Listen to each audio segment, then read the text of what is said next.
Imagine your seatbelt in your car.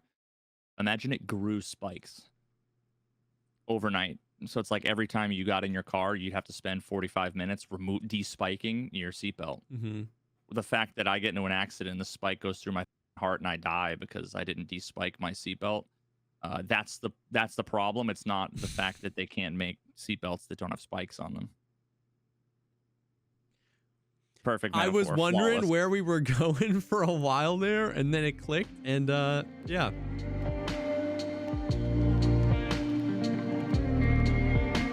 What's up, everybody? Welcome to the podcast, the show dedicated to talking about all the bonkers things in life, like music, content creation, and video games. I'm one of your co-hosts, Jesse Kazam.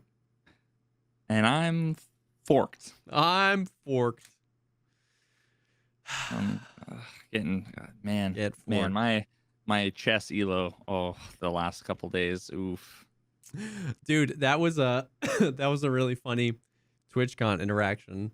We were just like walking around the floor, and like Adam, my buddy's like super into chess, and I was like, oh, the chess.com booth. And then somebody was like, that's Veritas. Oh wait, when was that? When you were playing, yeah, when you were like in the line playing, there was like 7 people playing. I forget her 9. name. Yeah, 9. Nemo. Her Nemo. name on Twitch is AKA Nemsko, Nemsko.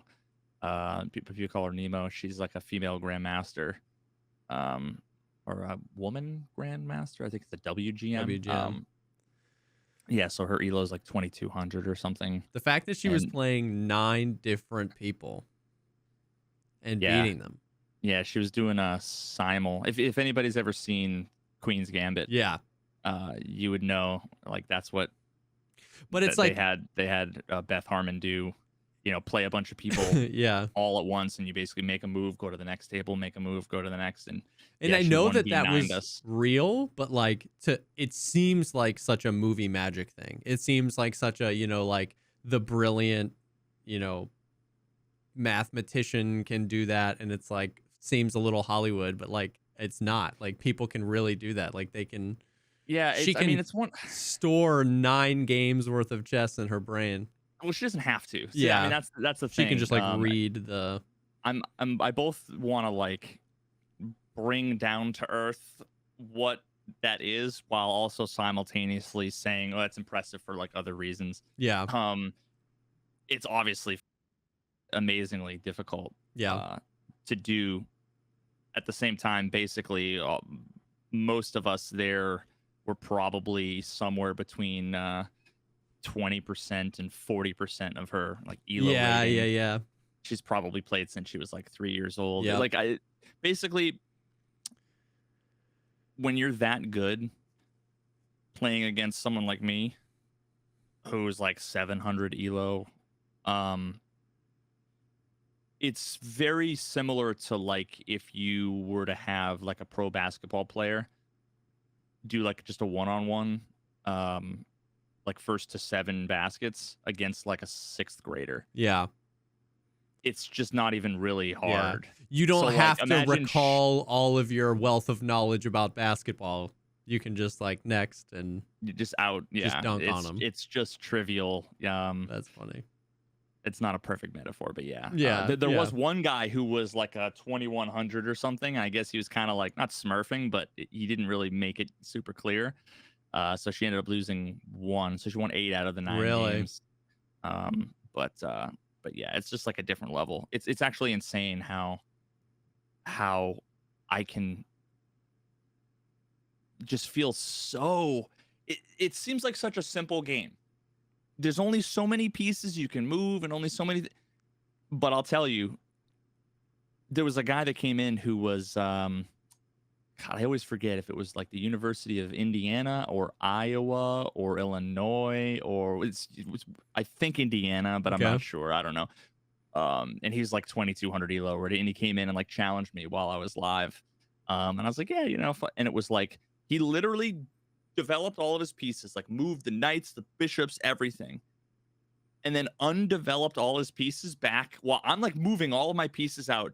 He moves them all out and then moves them all back, and then moves one out and then moves it back. Oh, like totally, my God. Totally like barely trying, giving me every advantage possible, like gives me the queen, just lets me take the queen, and then like 4 turns later it's over. Like it's not even close. That's dude. crazy. That's crazy.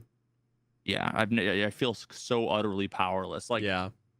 Like way more than I feel and I feel powerless in Tarkov, way more powerless because it's pure skill. Yeah, it's like it's like exactly pure skill. Absolutely, like the only thing left up There's no bugs or to netcode in chess chess. is what your opponent's gonna do. But like Yeah. it truly like it is like a game stripped down to that, and it's not like and it's stripped down to pure skill, but then infinitely complex. Like like you know all the Yeah. with the amount of pieces and the amount of spaces, and then the amount of things that the opponent can do. It's just like, yeah. I mean, it's freaking nuts. It's nuts. Yeah, but that was cool. someone did make a good point that there are still cheaters. That's a whole other thing, the whole cheating controversy. Yeah, that dude. maybe one day we'll get into, Freaking. but not today. That was funny. But how are you feeling after TwitchCon? Dude, I was so fucking many beat. people are sick, like, which I guess is to be expected, but Are they like con fever or like COVID? both. I've seen a bunch of people who are like, I got like a sinus infection, and then I saw a bunch of people that's positive for COVID. I mean, it kind of makes sense. Yeah. All the rules around like masks was like they didn't enforce it really at all. No. It's kind of like, yeah. I mean, it's one of those things where it's like, how are you gonna enforce it when you have like food and drinks in the place, and people are taking pictures, Yeah. and it's like, how are you gonna enforce? I remember way back when they first started doing all of the like the mask mandates, and you know, way back at the beginning, you know, there was like periods of time where if you're like on a plane, let's say, and they like bring the food around, you kind of like bring the mask down, take a sip, put the and mask then back up. Yep. But then, you know, at that point there were already people who would like bring the mask down and then like just milk the drink, just milk it for as long as they could. They'd just be babying it, you know, so that they could just keep the masks down. And if anybody came over like, oh, I'm drinking, you know, that's why I have, and then they would just sit there with their empty drink in their hand and not wear the masks. So it's like, and it just got to the point where I think for a lot of people, like I've been, you know, for I don't know how many years this has been going on. I've been like either not left the house or been super uber responsible, went and got all my vaccines and boosters. You know, it got to the point where it's like, this is the first time I've really left the house to do anything significant, and I want to meet people, and we're constantly going to be taking pictures and taking the mask off for pictures, and half the people aren't wearing their masks anyway. It's kind of like one of those things where it's like it's half it and half, you know, you can't deny there's like a little bit of like hypocrisy, but at the same time, it's like, listen, if everybody did exactly what I did for the last 3 years, then COVID would be gone. Yeah. So it's like, you know, if nobody's following the rules, you know, the quarantine rules forever, then it gets to the point where the only people that are paying for it are the people that are dying, and the people that are still trying to follow the rules, they're the ones like stuck at home. And, you know, so it was like, if I'm going to be meeting people, constantly be standing in lines at a conference, taking the mask off, taking pictures, it's like, let's take the lid off this, you know, this whole thing and just say it. And, you know, and most of the time we spent at the con was like outside, you know what I mean? Like we were either outside at the thing or like out with some homies at the bars and stuff like that. And, so it was, but I just was wondering how you're feeling, because I noticed a lot of people were posting about it that they were just feeling sick or feeling, or if they got COVID. But no, I was just tired and kind of jet I was lagged. just more exhausted. It was super fun though, man. Like it was my first experience. Like I know you'd been before, and we even like on the podcast, like I would like early in the podcast right before COVID hit, I was like, I want to go, and you're like, we gotta go, we gotta do TwitchCon, and like it's been so long. So it was so cool, man. It was so cool being able to see everybody. The highlight, you know, I told everybody that the highlight wasn't really the con itself. Like, you know what I mean? It was just like I walked around the show floor a few times, made some connections, talked to some people, but like just going to dinner or going to grabbing some drinks. We did like Tarkov content creator meetups at the like outside on the steps every day, and like got to meet so many people that play, that watch the streams, that so many streamers that I watch, and it was just like, man, it was just, the thing is like on the flip side of all that is like I just didn't realize how I didn't realize how much I needed the social interaction. Like, because I've been the same as you, man. Like, completely just like holed up in the house for like 2 years, just working and then hanging out with the family and then having a baby. And like, it's just a lot going on. And that was the first time in a long time that I was like, I don't have any like really responsibilities. Let's just hang out. You know what I mean? And I like was so filled up by that, just hanging out with people, chatting, grabbing some drinks. It was good. Yeah, I think in the con, all I really did that actually was like meaningful was I went and I talked with the Marauders devs. Yeah, Got to meet them, which was really cool. which was super cool. Yeah, and then for the most of the rest of it, I hung out at the chess.com booth That's and funny. just like was shooting the shit with people and played a couple games with some community members and did a couple of those games. One of them I did was the 1v9 with Nemo, and then another one the next day she actually sat down and played like one-on-one. That's and cool.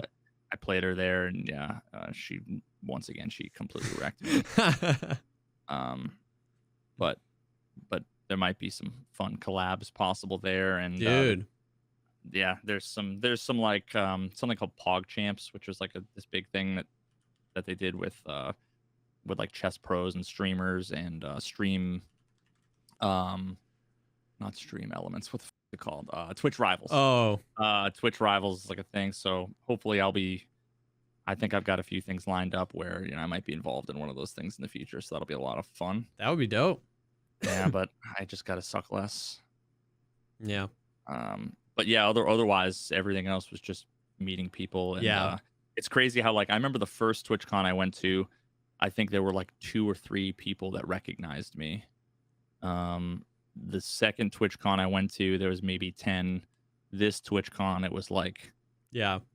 probably triple digits. They were People that just came up to me. And It's crazy how big Tarkov has gotten. Because the 2019 TwitchCon, which would have been the last one, would have happened before patch 12.0, before reserve, before the first Twitch drops.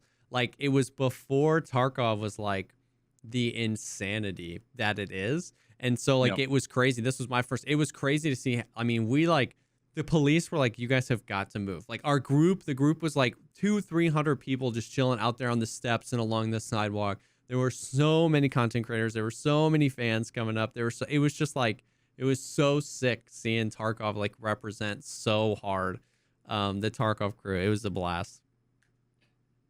Yeah, no, it was awesome. Everybody was super nice. It's amazing how like I mean we talk about this before where you have like people in Twitch chat like community members, and sometimes there can be really toxic Yeah. but there's also like a lot of really amazing people in chat and like in the YouTube comments and Yeah. stuff. But it's like totally like another thing altogether Yep. when someone can just walk up, like look you in the eyes and tell you how much your content affects them or how much they enjoy it. Yeah. Or how long they've been like it's every single one of those engagements I had with like every single person. Even the people who like I'd be like, oh, what was your name, and they'd show me their lanyard and like I might not recognize their name. Yeah. But like yeah, it was just It's still awesome. Yeah. It was just awesome, dude. It was just nothing but like good feels. And the podcast ended up going so well. Like, it's a little stressful because you're like, there's just so many people. And like, there were so many more people I wish could have came. I mean, there's just like, we just can't fit everybody. But it was like, it was just so cool being able to do that and like pulling out my phone and just like reading chat. And people are like, yo, this is sick. Like, you know what I mean? Seeing all the people like, or a bunch of people that they watch just chilling in a room together, talking Tarkov. Like that, I don't know. That was a cool moment. Just like sitting back and just like looking at everybody chilling. It was stressful setting all that up and then Oh my having to go. God. And I went and first of all, I don't know. It was so funny how I got what those 2 like 24 packs of beers. And then we got 4 pizzas. Now the whole pizza thing, was a nightmare. It was like because it was like last minute trying to get everybody You coordinated. I thought wanted they to were like not be delivering. late. I ordered the pizza but then like never filled out the address. It like I ordered on my phone and I was like trying to figure out like okay, I hit next and I was like waiting for me to put in the address and all of a sudden it was like your order's been placed. I'm like I didn't even give it a address. I'm like, is it using my current location maybe? But that's like not accurate enough. Like Yep. you should give me I should be able to oh it's like oh it was there for pickup and I'm like and I blame one peg because he didn't want Domino's. So we had to get some artisan, whatever. So it's like $150 worth of pizza I had to go get. And then there was like this Iranian protests. And me and Will had to like walk through this protest in San Diego. That was like With pizzas. with pizzas, and it was like half the people. It was really an interesting kind of dynamic because it was like half the people were sitting there holding pictures of like presumably would have been like their daughters or wives that were probably killed in some terrible, horrible, Yeah. like whatever. And then half the people were like, "Yo, give me that pizza." Like literally, people were like, "Yo, let me have some of that pizza." Like, where'd you get that pizza? And it was just like the weirdest thing. And I'm like, we're trying to push through these people with flags and whatever. And then I had to find parking and like. It was this wild, weird experience. It took us like so long to get. It took us like an hour and a half to get the pizza, and it was like 7 minutes away. And then yeah, I went for the protest. The pizzas were a distraction. Exactly. That friendly guy in chat. Then finally, when I got back, we managed to get everything together. But I think I was like the only person who drank the pizza. I mean, drank the pizza. Jesus Christ. The pizza. I was the only person who like had any beer, but then like there was no pizza left. I need to like go back through the video because I saw Clean eat a piece of pizza and I saw like Rengar eat a piece of pizza, but then at the end there was no pizza left. So it's like where'd did anybody have any of the beer? And then who the ate all the pizza? I never had any. I didn't have a slice of pizza. I had a beer and a slice of pizza. Oh, okay. Yeah. One of the comments on YouTube was like, Veritas, the only one drinking beer. That explains his whole personality. Like, what? That and the beard, man. I'm the life of the party. What do you mean? What is it? That and the beard. And someone said that they thought I was like hammered or something. I was like, I had a beer and a half in like 3 hours. I was the only one driving. Yeah. Like out of everybody there, everybody else had like Ubers. And shit. So yeah, I was being responsible. But, yep. Good time. Okay, so people did have some beer. Okay, just making sure because I was like, there's a bunch of beer, and I know I got my money's worth with the pizza, but yep, yeah, it was fun. Yeah, it was good. It was a good time. It always sucks a little bit that like a couple of times the conversations went off the rails a little bit with like multiple groups, and it's hard to like it was hard to remember that like we were doing a podcast and not just like at a party where you have multiple conversations going on at once. Exactly. But, it was nice that some people had like chat up and could kind of see what they were doing, but yeah, it's like it's hard not to just have it be conversation. And like I saw that a few times, but like I think by and large people like really just like enjoyed it, and we kept it pretty on track, and it was like right at around 2 hours, which is what the cast normally is. So it was like it was so sick. And the mic picked everything up. You know what I mean? Like it definitely wasn't like crazy good audio, but like for one mic plopped in the center of the room, like you could hear everybody talking, people off camera. It was good. Yeah, no, thanks to that friendly guy for everything, for the tech, the whole tech side of things. Yeah, it was good. But now we're back to reality, back to the best video game ever made, Escape from Tarkov. Have you been playing Tarkov this week, or? I mean, I only played today. I played like 3 or 4 raids. I played woods raids, and you loved them. I don't know how anybody likes the map, dude. It was like the reason why so I died in one of the raids. The reason why the 3 raids before that went well. Or because I didn't encounter any PMC, because I did the thing that I was doing a little bit of like, testing some stuff. And we had talked about how like most of the streamers, they pick like 1 or 2 servers, and like me and like 1 or 2 other people are on auto. I'm like, all right, let me do the Tarkov streamer meta thing and pick a couple of servers and whatever. And it just so happened that they were dead. And and that was like my successful raids were marked by not encountering any Anybody. PMCs whatsoever. They'd be like 8 scav kills, but it was also like, you know, I'd stop in 2 or 3 of the buildings and would fill up like a small to medium sized backpack with like, I'd get like a clock, a thing of fuel, maybe, but then like a few junk items, Nuts, a couple of attachments bolts, and whatever. sugar. And it was like, yeah. And then, but both two of the 3 raids I got out with less than 10 seconds left. And it was not for lack of trying. It was literally run until stamina's out and wait for it to regen, run until stamina's out, wait for it to regen. I drank like 19 like juice boxes and all of those things because it was like I might as well fill it up, level, you know, whatever the skill Metabolism. is, metabolism, and then like also it was primarily just because it's like an efficient way of getting rid of weight. Yeah. Like I could discard the juice or I could drink it, so I might as well just drink it, you know. But it was like, which kind of like it's funny because it, once again, when we've had this conversation kind of a few times, but like it goes to show you that they kind of balance the game around the meta, but not the intention. So like, for example, I never experienced that. I have elite strength endurance now, but even earlier, I didn't experience that too much because as soon as I could, I got a injector case and I always have a mule on me. Always have a mule on me. So it's like, once again, we kind of balance it just feels like, yeah, the experience is balanced around the fact that it's like guaranteeing that I'll have a bunch of stims so I can traverse the map one way. Whereas if you play it without that, you're like, this experience feels weird. I don't feel like I can move. I don't feel like I can get anywhere. I don't feel like I'm accomplishing anything. The game's like unplayable unless you have a mule and an SJ6. Yeah. And to add 200,000 rubles to every raid to make it playable. Oh yeah, I definitely agree that it's not, but it's just interesting like that. I mean, we've talked about it a bunch, but yeah, and I mean, like, they're never gonna like adjust the strength and endurance and weight stuff to make it so that like it's actually reasonable for the normal player. Yeah, they're going to like nerf the stims so that it's for everybody. Yeah. You know,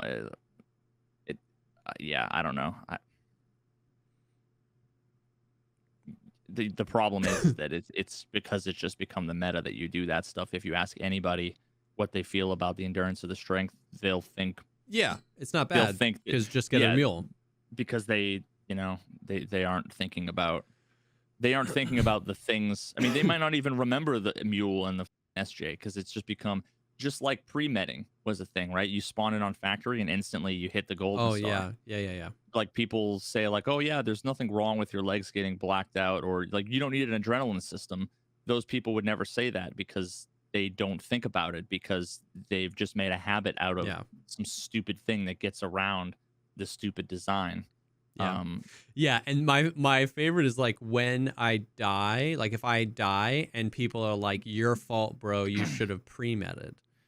It's like, okay, you know, it's like, so I guess that's just Tarkov. Is like you have to spend literally every second of your in-raid time under a painkiller, or else it's your fault, you die. That means you have to have like 3 gallons of juice on you because you're like hemorrhaging, you know, hydration and energy. And if you run out of energy, that's your fault because you were pre-meted too much. And it's like, what is this experience? You know what I mean? Like, what is this becoming this weird? And once again, I do it. It's funny when I talk to you because you don't, and your experience is so different than mine. I golden star at the beginning of every single raid. You know what I mean? I do it, but it's just like in those moments, in the moments where like my painkiller run out and I didn't check and I died because I like hit me in the leg and I was limping, and then the Twitch chat's like, wow, should have. I'm like, all right, I play into the meta, but it's like, calm down. You can't spend every second of every raid on a painkiller. Like, yeah. No, I mean, here's a perfect flawless metaphor that nobody should question. Imagine your seatbelt in your car. Imagine it grew spikes overnight. So it's like every time you got in your car, you'd have to spend 45 minutes despiking your seatbelt. Mm-hmm. Like the fact that I get into an accident, the spike goes through my heart and I die because I didn't de-spike my seatbelt. That's the problem. It's not the fact that they can't make seatbelts that don't have spikes on them. Perfect I metaphor. was wondering Flawless. where we were going for a while there, and then it clicked, and yeah. And but everybody else has just gotten De-spike used to it. your seatbelts. Everybody makes guides about how to de-spike your seatbelts when and it's like normal. And they should just make They should just make the seatbelt without spikes. Without spikes. Yeah. I mean, it's a complete and utter dog metaphor, but it serves the purpose. It serves the purpose. It does. It does. Yeah. Now, did you know the quest where you get the folder from the cabin and you have to hand it into either skier or therapist? Yeah. Did you know they changed the reward? We were talking about this on the podcast last week. About like, oh yeah, well, I do here to, because it was like before it was what, like med case or injector case or whatever. Yeah, one of them is an injector case. Yeah. No, they're not. Now it's just money and rep. There's no items. They moved it to one of the injector case is a reward for one of. So now you make a choice, and the choice is literally, it's either you get 7,000 XP and like 80,000 rubles, or 4,000 XP and like 170,000 rubles. So they just made it less. They made the choice even less important. Really? Is that chemical or is that the other one? I don't. If they did, that's kind of crazy. I'm wrong here. Well, listen, I was just going with what Twitch chat told me. Yeah, I mean, I know they have changed things like that before. They've changed quest rewards mid-wipe. Okay, wait, hold up. Are there multiple quests where you have to choose who to hand the thing to? Yeah. There's two, okay. I think. Never mind. Forget I said anything. Yeah, well, I mean, like this is what I get for listening to Twitch chat. Well, I think last wipe, what they did was they changed one of them in the middle of the wipe from whatever it was to an injector case. So, like, if you completed it earlier, you didn't get the injector case, and then you did. So it wouldn't have surprised me that much if they did it again, but in a different way. You know what I mean? Yeah, I don't know. These are the. I've basically blacked out these quests from my brain because I've done them so long, and they're so annoying, and the rewards have always been trivial, so I just stopped paying attention. I stopped learning which quest was which, and it used to have a little bit more weight because you would turn the one in for like the helmet, but then now that you can get all the helmets on the fleet for cheaper anyway, it made that choice less of a thing. Okay, I guess that's a chemical part. Okay, whatever, never mind. So then I guess that's not a thing. Another thing that they did though that I noticed because I just unlocked the compass was that now there's no hotkey for the compass. Oh yeah, you need to bind it on your hotbar. Yeah, it used to be you. Yeah, really cool. And great, every time you die, it resets the bind. Naturally. No, that's a great. So if you survive like 8 raids, you can put it on a bind, and every time you go back into the raid, it'll be right where you had it. And if you die, you have to reset it. Yeah, but I mean, every other person though, all they do is spend 900 hours a day watching like Deadly Slob or whatever, so they've memorized every map. So they don't, unlike me, they don't need to use the compass. But I actually go to use the compass, and and then they made a feature that one person uses once a wipe into. Now they made it 3 times more annoying. Yeah, I'm sitting there pressing U, going, "What the is going on? What's going on?" I am surprised because like it's the only thing you can. So like they did the 3 special slots, which is a definite win. It's cool. Yeah. But the only usable item in those is the compass. You can put the Wi-Fi cameras, you can put the markers, but you can't use them. You can only, press F to interact on where you need to place those things. You can put the multi-tool in there, but you don't need a multi-tool. You know what I mean? You can put a rangefinder. Okay, I guess that's the other thing. The rangefinder is the other thing. But like, I'm just surprised that they didn't make those treat those as binds and like assign them as binds and not have assign them as binds that aren't clearable, and then make it so that you can assign them to other key binds. Yeah. Binds like in the menu. Yeah, I was surprised at that too. Yeah. Yeah, make it a key bind like all of the other key binds, like the whole double click release. Yeah. like, you know, all of that shit. Yeah. But Yeah, I was interested at that decision. Love the special yeah, slots, but I would have loved to be able to just like at least yeah. I mean, it would even be perfect if you just like you could bind it to whatever key you want in the menu, and then just it would just stay there. Because if you can't lose it upon death, then let me bind it permanently. Because I'm not yeah, like moving around my rangefinder all the time. You know what I mean? I just have it on all the time, and if yeah, I die, then yeah, and I don't ever remember that I have the rangefinder until like I'm in a raid and I'm like, how far away is that guy? And I press the button, it's not there, so I have to tab in, bind it to 7, then tab out, then do it, and then the next time I want to use the rangefinder, I've died at some point in the past, so then I have to do that whole process again, and it's just weird.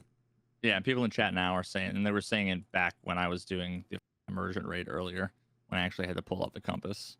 Like, oh, with all the time you've put into the game, I'm surprised you. It's like, listen, 98% of the game, I know, ignoring Lighthouse because I barely played Yeah, Lighthouse. But like the vast majority of the maps, I have no problem navigating. But when you spawn in the middle of a random wooded area on woods, yeah, like I haven't played the woods expansion is new. I probably have 5,000 hours on woods, but on the expansion I probably have 1 hour's worth of game time walking around the new expansion, and yeah, everything looks identical.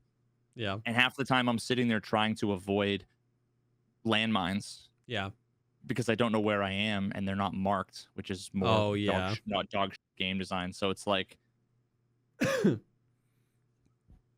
What I'm I'm interested and I've had to do the whole find the convoy and then go from the convoy to the USEC camp. I've done that maybe oh yeah. 3 times in 5 years of playing the game, as if I'm gonna be able to Remember, memorize. I still don't know where that convoy is. I get Yeah, I there walk around until I the find day it. of the wipe, and then I forget immediately. Yeah, and then from there, because I've only done it 3 times, it's like which direction? It's either that way up the road or that way up the Yeah, road. yeah. You know? Yep. And then what I find interesting as well is like you remember Nikita's response to like the grenade thing when I was like omega malding about like the grenades, and I wish I The could grenade just order. yeah, the order, and the reply was basically like use the binds, like just get good, start binding your flashbangs and binding your frags so you know where they are. You know what I mean? Yeah. What's interesting is that like we're out of numbers. You know what I mean? Like 1 is your pistol, 2 and 3 are your gun.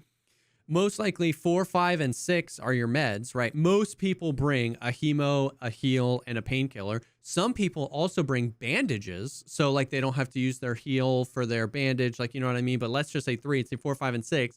Say I've got 3 nades, you know, 7, 8, 9. If I have a rangefinder and a compass, it's like I'm out of numbers. You know what I mean? But God forbid I want to bring more nades, or I want to do additional meds, or I want to set it up a certain way. And so it's like, I know it's a real niche problem. I'm not trying to complain. I'm just interested that like they're giving us all these cool things to use, but you can't really like use them all at the same time. And you're like almost like out of numbers. Like that's why I've resisted. I know a lot of people do that. They do bind the nades so that they know I can just press 7 and I pull out a flash. I can press A. I've resisted that because like, I don't know. I just, They use I mean, it's almost like they want us to use these things. They want us to focus on these aspects of the game, and then like when they do it poorly and we complain about them, then it's almost like they want to diminish it. Like, yeah, oh well, you know, you should have to go in and click and drag, and you know, you should have to open up the thing, and you know, oh well, you know, who uses the compass? Why should you use the compass? And oh well, you know, you're gonna need the rangefinder on every raid. It's like, well, then if they don't expect you to use the compass and you're not gonna use the rangefinder every raid, then why the do they put slots there? Yeah, exactly. Like, why do all this work on things that it's almost like everybody wanted the compass. It was the most pog thing. It was such a requested feature. And then 48 hours later, it's like, oh, imagine needing the compass. And you're like now an idiot if you want to use the compass. It's like, dude, we wanted the compass for so long. yeah, well, the people who catch W at needing the compass are also the ones that have 3 raids Yeah. But they've got 8 billion flea market rep because they live vicariously through Landmark and they avoid all combat and then just sell. But man, they've got the best map knowledge. Yeah. They've got better map knowledge than me. So Yo, it would be dope if they allowed us to bind like up to 3 grenades on a single button, because then you could do the same thing. If you could just like, you know what I mean? So like frags, you go to throw it and it would just frags are always on 7, flashes are always on 8. So if I brought 4 grenades, I could bind both of my frag grenades to 7 and both of my flash grenades to 8. Or if I so chose to bring like an impact, a frag and 2 flashes, then I could put the impact and the frag on different numbers if I wanted to. But like almost letting us stack them, then it like consolidates, you know, me having to stretch across your entire keyboard to press the button that you want, but still means that it's kind of like a halfway. It still means that you have to like plan it out, kind of like Nikita was saying. Yeah, no. Yeah, again, people like that was the meme for like a year and a half, was that every time they do the Talking Tarkov podcasts, the chat would be spamming. 90% of the comments was when's the compass, when's the compass, when's the compass, when's the compass. And honestly, like to me, the compass is useful for every now and then when it's like I'm on a random point of woods and I need to know how to get from this, you know, from like the scav camp to the like second bunker of another quest. It's like I know how to get to and from a lot of the places, but like I don't have a mental map of the new expansion and how it relates to like this particular thing. So it's like I know I need to go north. So pull, you know, but it's also, you know, I mean, anybody that played OG PUBG would know that 95% of your callouts were the compass bearings. Because you'd have the thing at the top of your head. So you'd say, oh, there's a 2 or 3 man out on 185. So imagine if the animation was 700 times faster than it was, and it showed a big number on the screen. So it would go flip 185, flip, and you put it back. But now it's like literally not worth it because it's so cumbersome that it's not. It's literally more like you're better off just saying, look at my player model and look in the direction I'm looking. That's the direction. For sure. That takes less time than to take out the thing, read the number, and communicate it to your teammate. I'm really interested to see if it's how effective it'll be on a map like Streets. I mean, I know, haha, copium, lol, we'll get it 6 years from now, but it's supposed to be a really big map, and like they've been doing a good job, dude. I just laughed because this chat message, like, it's funny how common of a call out this is when you're playing with a duo on this nade. Like, I don't know how to explain to you, and the compass is so bad, I'm just gonna throw a nade, and where that nade blows up is where I saw the guy. I can't tell you how many times I've been like on my nade. So like, that's so funny that like that's an accepted thing, but pulling out the compass to tell your teammate is derpy. It's like, oh, imagine needing a compass, but then people are like, he's by the tree. You know what I mean? On my nade, which I just think is funny because I do that all the time. Anyways, think about a map like Streets. A lot of the extracts have context. Like, if Streets is going to have, you know, 22 extracts and you're only going to have 4 or 5, you know, Eastern Road Gate, Northern Roadblock, on a map like Streets, it's going to be confusing. You know what I mean? So to like, if you're in an area you haven't been that often, being able to pull out your compass and be like, Northern Road Gate, I got to go north, I imagine. You know what I mean? Like, or it's going to be a tremendous amount of call outs to learn for the buildings. You know what I mean? So like, wasn't that interchange exfils? Didn't it used to be like northwest and southern? Yeah, Southern like Road and northwest or something, and then they changed it to railway and Emercom, which is weird. But but stuff like that. So I definitely agree. Like, make the animation 1,000 times faster, or put it on like, make it like a watch slot. You know what I mean? So you can have an animation where like he pulls his wrist up, but he still has the gun out. Because like now that I've seen that executed so well, the Call of Duty with the pistol, you know what I mean? Like, I haven't full committed. I've got the gun and I've got the pistol. And then when I want to, I put my other hand on the pistol and I put my AR away. Oh my God. Now I'm so like, good, think about stuff like that. Think about being able to do that. Think about putting your gun, you know, to your chest and pulling out the rangefinder. And then, you know, being able to have those animations quicker. Or if you have literally the compass on your wrist, being able to just like pull up your wrist and the gun goes kind of like askew. He almost like puts his shoulder in. The gun's kind of pointed up and he's got it here and then just right back here. Like, then these things would be like dope. It would be usable. You know what I mean? Like, combat as we know it would change if the pistol thing was in the game. You know what I mean? Like, how many times you run out of ammo? I died today because I like ran out of ammo on a guy. I was trying to pre-fire him and he wasn't where I thought he was. So I was like, click. And if I was able to just like, like that would be so dope. And being able to do that alongside some of the other utilities, like the compass, like the rangefinder or something like that, I feel like would, you know, what I'm trying to do here is not change the game. I'm trying to be like, you put this cool thing in the game and then kneecapped it by making it a 3-hour animation. You know what I mean? How about we split the difference? Then we use the cool thing that you hired a guy to animate and do, you know what I mean? Which would be a win-win, probably. Yeah, I mean that's the case with basically every problem Tarkov has ever had. It's what they don't think about, what's the problem that we're trying to solve and how can we build something that solves that problem. They think this is the thing we want, build it. Yeah. It's that people wanted the compass. Yeah. So then they said, okay, cool. Now we have to put a compass in the game. Well, if you put a compass, we have to do the 3D modeling and we have to have you have the animation of pulling the compass out, right? But if they had approached it the other way around, which is what's the problem we want to solve? Yes. So you want to be able to call out bearings to your teammates. Okay, so you're in combat. So then it needs to be quick. It needs to be not cumbersome. It needs to not get in the way. True.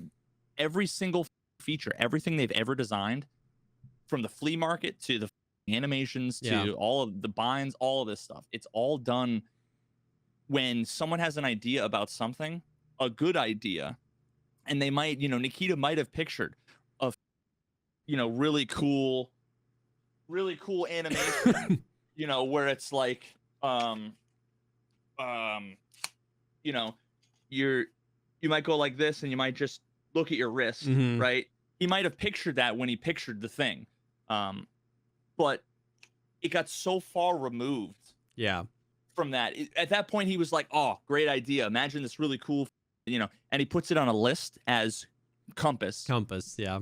And then 6 months later, someone else takes that, doesn't have any of the context, any of the ideas. Nikita's probably forgotten his original vision, and it's just changed to the point where people want the compass. People want the compass. Let's put the compass in. Okay, we got to do a 3D model. We got to do the, and then they just lose it.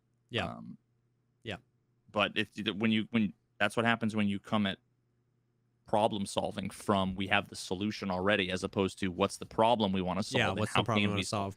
And how can we solve it? That's a good point. I mean, like that really, yeah, it's like, of course, Tarkov isn't only about the combat, especially as the world gets bigger, but like, yeah, you have to approach these things from the combat perspective. Same thing. Like a lot of these things, like, don't require two hands. You know what I mean? Like it's not like I have to like pull it out and like, you know, flip the latch and like push the compass open with my other hand. And, you know, it's not a two-handed thing. It's like there are compasses that flip open like that, but there are also other compasses on wrists and stuff like that. And approaching it from a combat perspective, since we spend a lot of time in combat, would have meant a lot of these things, the pistol swapping animation, the compass, the rangefinder, even like I'd imagine in a real world scenario, if I had a rangefinder velcroed to my body somewhere, you know what I mean? And I was at a high ready, that's what I'd probably do. I'd probably, you know, either pull it up here or lower it to a low ready, rip it off.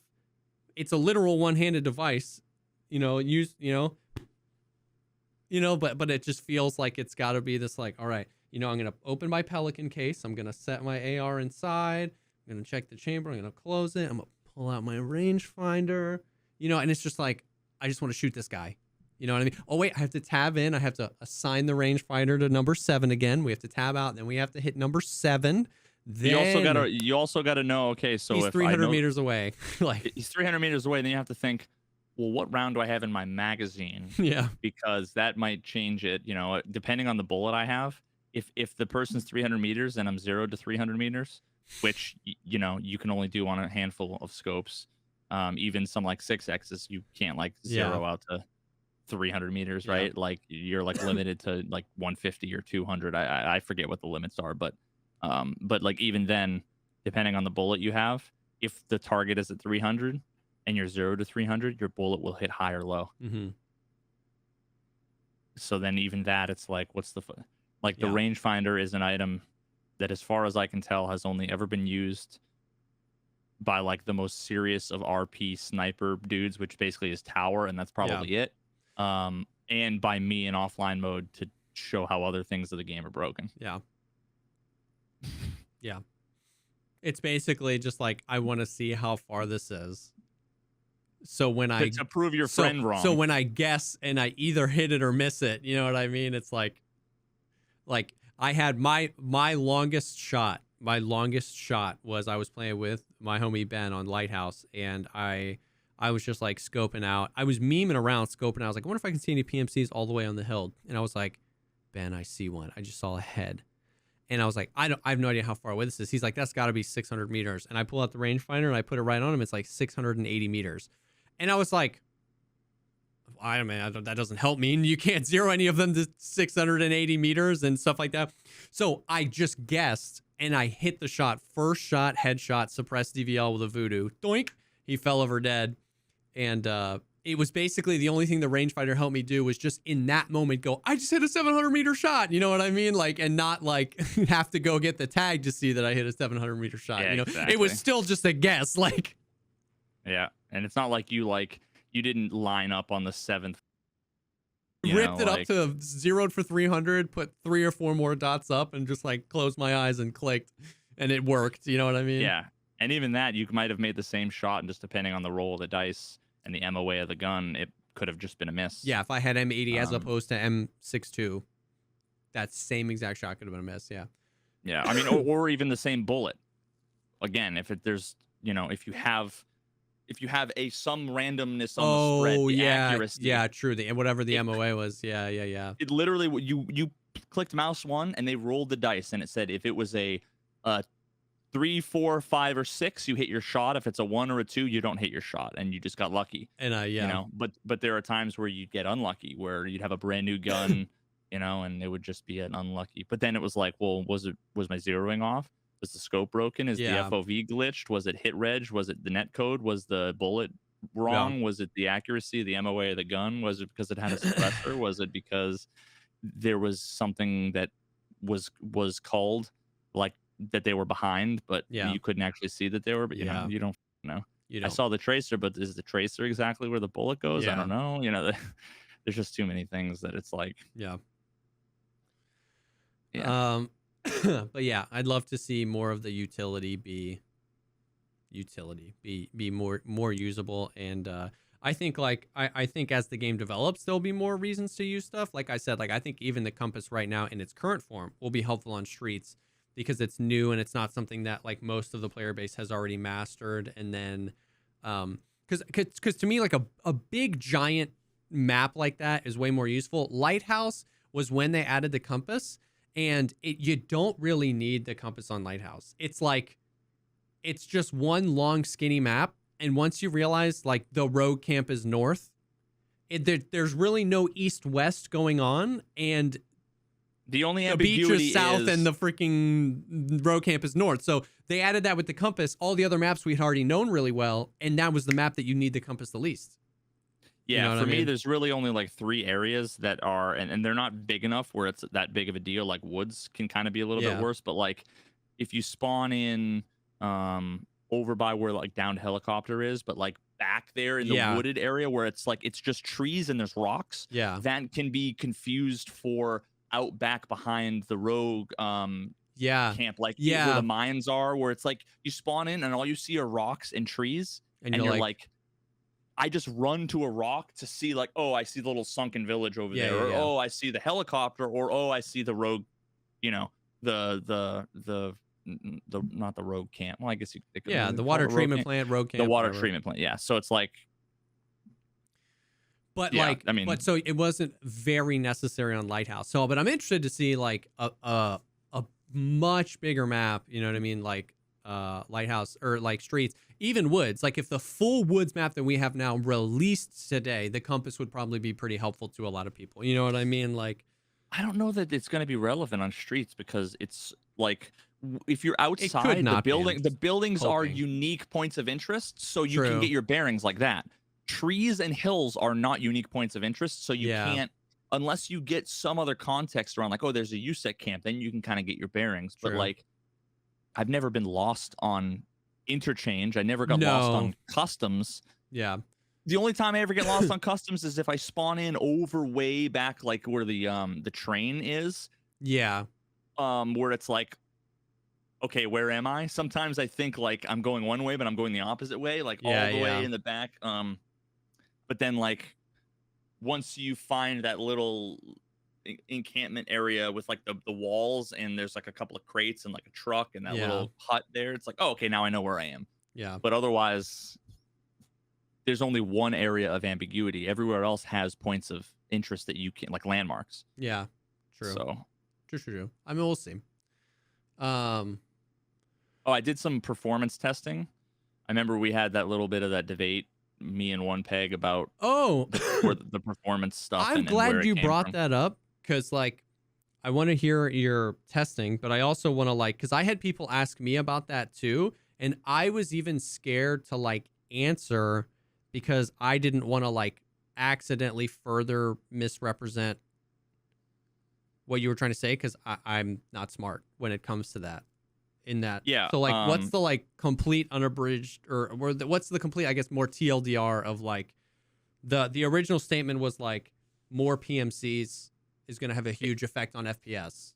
Yeah, more characters is going to have a huge impact on FPS. Like the whole 40 characters is going to be a big deal. I even got confused by what One Peg was saying, and I was so lost that I was like, I don't know what's going on.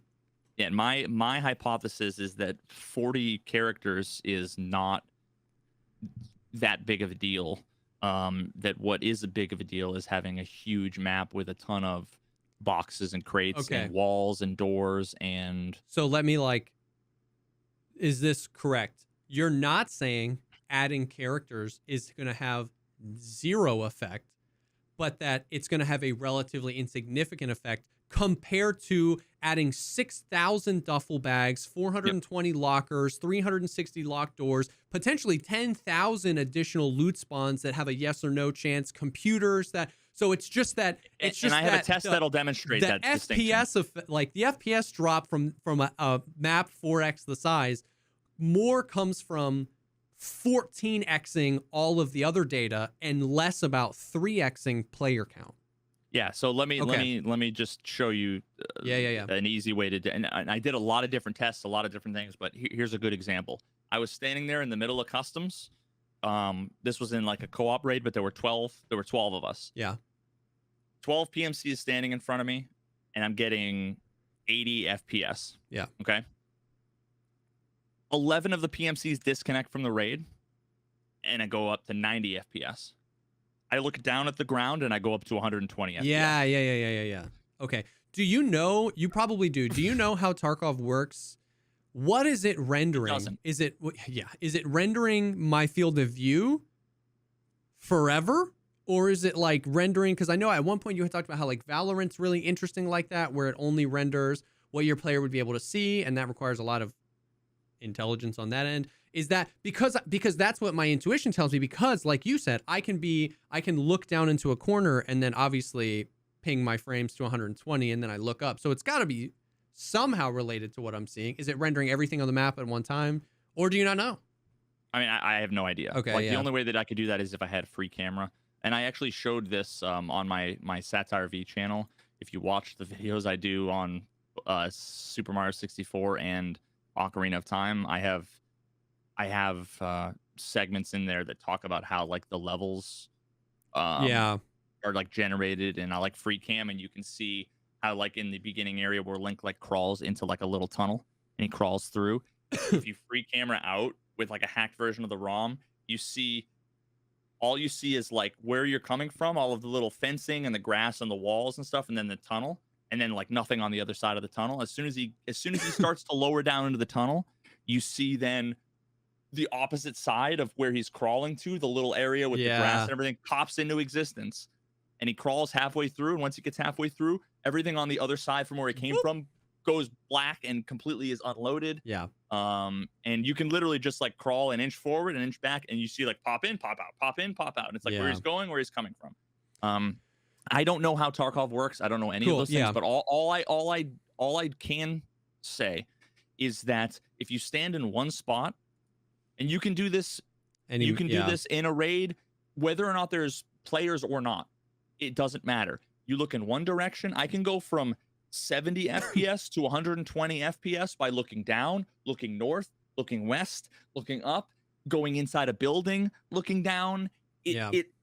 My gut is telling me that if you're like looking in the direction of like if you're in construction and you're looking towards fortress, that's like all of the in fortress is like loaded. Yeah. I don't know if it's displayed or whatever, but it is being used in memory. It's doing something for all of that Gotcha. because there's no other explanation for how, if you're indoors looking at one wall versus looking at another wall, you can double your FPS sometimes. Yeah. So, and then another demonstration of my point of this. So one of the things I did was, and I have to go through and analyze the footage because I had in another raid, I had the same 12 people in the same area, but what I had was, I had people disconnect one at a time, and I wanted to see if is it like 1 or 2 FPS per person, and it was kind of like, I'm not 100% sure. Like I said, I was just kind of recording and telling people what to do. I wasn't exactly like looking at the FPS numbers, but yeah, it seemed fairly consistent, and that was independent of where they were on the map. Yeah, like I did don't spawn as a group on Lighthouse. So literally everywhere across the map, 12 players completely spread out across the map, and when everybody left, there was like that 8 to 10 FPS difference. But then again, I would lose 60 FPS if I went over the ridge and looked out towards the city. Yeah. So that to me is pretty definitive when it comes to my point of the map being huge and being filled with a ton of stuff. Yeah, is going to be far more significant than I think having all of those players. And that makes like, I am 100% tracking with you. And I think that's the thing, was just like, it was like everybody was talking, and I was like, because I had people even come in and be like I don't understand. Like, I feel like more players would have some sort of effect. And I was like, I want to clarify this, because I don't think Veritas is saying that more players isn't going to have an effect. It's just not going to have the most significant effect. If the difference between playing customs is 120 frames per second and playing Streets of Tarkov is 40 frames per second, it's not just the players that are doing that, it's everything else. And once again, even just when you think about it from that perspective, from the math, like they've said that the map, the version we're going to get is not going to be this, but ultimately it's going to be like bigger than all the maps we have combined. Even if the first iteration is the largest map we have by, double or triple, you know what I mean? Like, that's just so many more things on the map, whereas it might just be twice as many players or 3 times as many players. Because they said 40 PMCs on wood or on streets, but I don't know if they meant on the first iteration or if they meant that's what they want ultimately at the end. So yeah. I just got to make the video because One Peg's in chat. One Peg's in chat doing the same thing he did the other day, which is saying things that are true but that aren't relevant. Like, listen, talking about, like, he did demonstrate that like the player models do get called. Yeah. But here's the thing: if the player models do get called, but then we find that there's an FPS difference, whether or not they're on screen or called or not, that there is an overhead to your client processing potentially the data or whatever. Well, then the player culling may or may not be relevant, right? Like, what I want to know is when you hit the threshold of they're culled versus they're not culled, that 1 footstep difference, do you then suddenly get 10 frames more? Yeah. That's how you could demonstrate that the frame rate is tied to them being displayed on the screen. Yeah. Another example of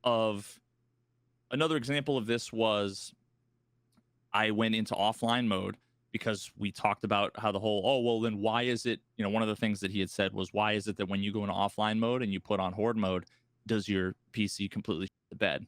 And my hypothesis is that it's because in offline mode, you are the one hosting the server. There's still a server. It's just you're hosting it locally, which means your machine is doing the processing for all of the AI. Yeah. So the question is, when there's 50 bots in factory and your FPS tanks, Is it because it has to render 50 bots, or is because Yeah. it has to be the brain for 50 bots? Now, you can control for this. And the test I did, the best one I could come up with was there were 3 tests. There's 1, offline mode, no bots. Yep. 2, offline mode with a few bots. 3, offline mode with horde bots. All the bots. 4, offline mode with all the bots, but you turn on tagged and cursed and scav war. So the bots are doing a lot of things. Oh, doing a lot more than just standing around. And I would go from 150 FPS when there's nothing there. When there's a few bots, I'd be at 140 FPS. When there was a lot of bots, I'd be at 110 or 100 FPS. When it was on horde mode, it would be at 90 FPS, and when it was on horde mode, tagged and cursed scav war, it was at 47 FPS. Yeah. Yeah. So the same number of bodies doing 20 times more things, and I'm at 3% of the FPS I'm normally getting. Yeah. That to me, like, you can see when you go from 4 bots to 40 bots, you're going to get like a 20 or 30 FPS hit. But then when you go from 50 bots doing nothing to 50 bots going after you and killing other scavs, you completely demolish your FPS. It's much more significant. Yeah. I just think all of the testing I've done has demonstrated that the number of players, the number of characters is not the most significant thing. Everybody focusing on 40 players and on streets and how that's going to be the big problem.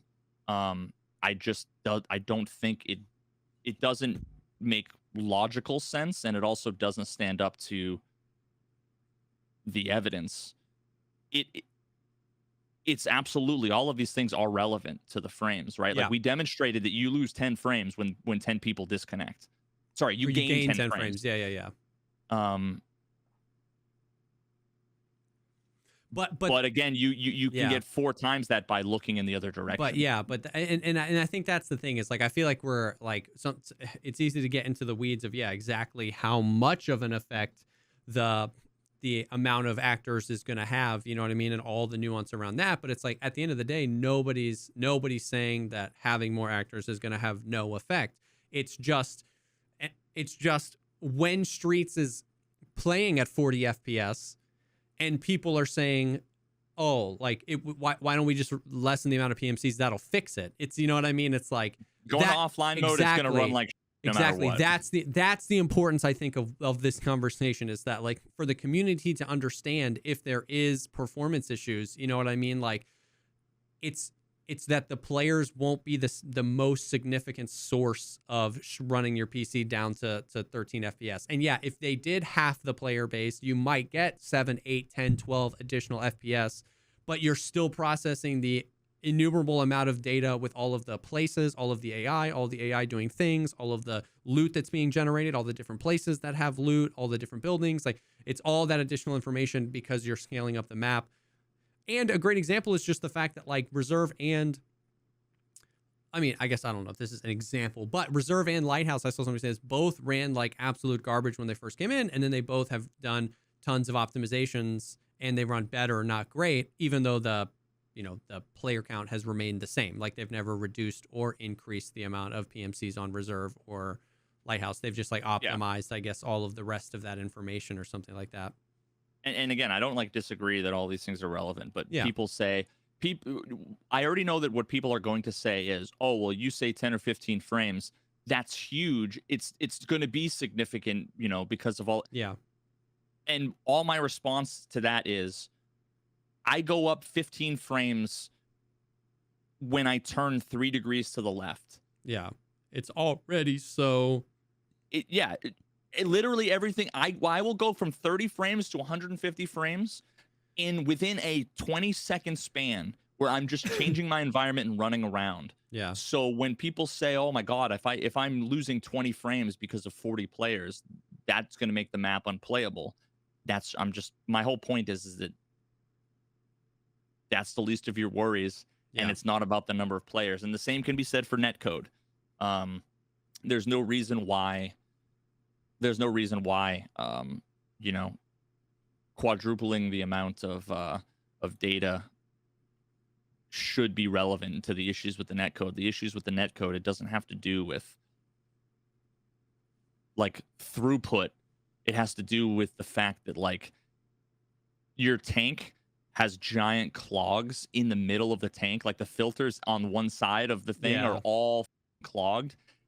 The pipe can be, yeah, it's not about the pipes connecting the different pieces. It's not that you can't fit the water through the pipes between point A and point B. It's the fact that you know, at the water treatment plant in this metaphor, not actually in Lighthouse, but like Yeah. the water treatment plant being the servers, the filters there are all clogged and full of garbage. So literally, when you have 5 players or when you have 500 players, you run into the same issues.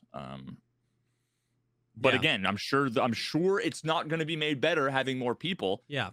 But it's just, I'm just trying to basically say that when people say that the reason why Lighthouse is going to take so long is because they want 40 players. And if they were to just reduce it, then they'd be able to release it already. Those people, I just don't think have any idea what they're talking about.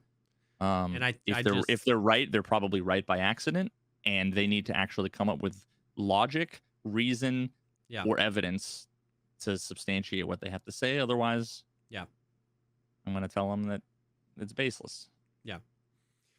And I think it's just an important, it's just, it's an important distinction that like, you acknowledge and everybody acknowledges that it's going to have an effect. It's just how big of an effect it's going to have. And I also understand, I mean, I was in that literal same camp until we had conversations about this. Like as from just like a gamer's perspective, that makes sense. Like double the players, half the frames. Like what? Because I am very unaware of what contributes to the frame rate I have. You know what I mean? Like I'm very ignorant onto that, and what type of information pulls that frame rate down or pushes it up. Dude, with how much people min-max everything and their data whores, don't you think that at this point, if the frames were actually consistent and they were tied to the player count, that people would have heuristics around like, oh, I'm at 82 frames. That means that there's probably 2 PMCs left. Yeah. You know, people would come out with that. Yeah. You know, that's the kind of shit that the community would be talking about. Also, but they aren't, because it's so inconsistent. You can't tell anything from it. Also, if 10 frames made that big of a difference to you, people wouldn't use LPVOs when they're going to dorms.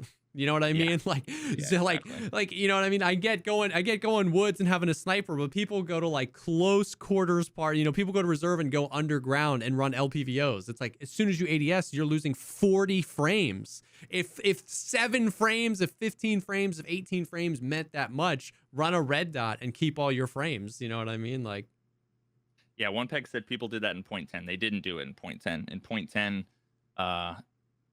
and earlier, there used to be another metric that would be, I forget what, they changed the name of it, I think, and maybe reduced it, but it was like a thing that, it was like the number of packets. Yeah. It was the number of like packets in a route or whatever that you would know if it was like 0, that there were no other PMCs. Otherwise, you could like infer. Yeah, it was something having to do with like packets. I do remember I forget. the wives' tale. I don't know if this was ever actually true, but I do remember the old, like, you'd get the stutter back in the stutter days. You'd be like stutter and you'd be like, oh, scav spawned in. Like, I don't know if those things were related, but that was the community sentiment, was that those things were related 100%. No, I mean that's absolutely like this, the creation, the spawning in of the characters of 40 new things. It does take a massive toll. Yeah. But that's a completely different process. And that right there is independent of whether they're being rendered on the screen. Exactly. Well, yeah. Of course, that's independent, because for the players, all of that information is done before we're in the raid. You know what I mean? Yeah. So, now speaking of netcode, they did a patch yesterday morning, and did you see anything about it? Because I'll read the. I didn't see anything about it. All I saw is that all day today, all I saw was packet loss. Packet loss. Yeah. And I've never seen that in 4 years. 5 years of playing the game. All right. So let me read to you the patch notes. It's 4 lines. It's not a lot of patch notes. Let me read you the patch notes, and then let me give me the TLDR. Give you. It's too long. Okay. 4 lines is just too read many them. lines. And then let me give you what I think. Then let me give you Jesse Kazam's interpretation of things Jesse Kazam knows nothing about, and then you tell me if you think that's inaccurate. Because I've been telling people this all day. Okay. Reduced network packet processing latency between client and server. Improved network stability during close quarters gunfights. Fixed the instances where some shots may have not registered when burst firing at close ranges. And fixed a situation where a player with poor network connection could suddenly appear from around the corner, which is what I described to you last week when I was playing labs and like the dude just freaking appeared. I'm assuming that's what that was. And then also we fixed the USEC bug where scavs weren't shooting USECs. They fixed that. But the other 4 things were network related. Now, practically, what has that meant? That has meant for everybody that I've talked to that's been playing the game, they get the little packet loss symbol every raid, and it goes off and on. It goes away. Normally, before, if I would get the packet loss thing, it would be like 30% packet loss, 40% packet loss, and then I would disconnect from the raid. I would see that symbol very infrequently if I wasn't about to disconnect. And then I've also noticed I rubber band at least once every raid. Every single raid. Now, I've only 2 streams, right? So 30 raids maybe. But every rubber raid, band. at some point, most of the time during the beginning of the raid, like when I'm running, I'll like spawn in and I'm running and like running to dorms and I'll like do a little bloop, bloop, bloop. One time I was with Valiant and Valiant had jumped. He was in the air. I was full sprinting and it pulled him back to the beginning of his jump and pulled me back. It was like crazy. Dude, I mean, I haven't seen any rubber banding.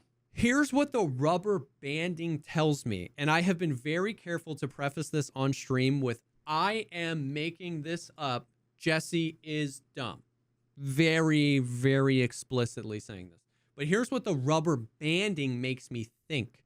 That, like, previously, when the server and the server and the client were out of sync, the client just kind of kept doing its thing. And that's why we would die like behind cover, because the client was like, no, I am the king.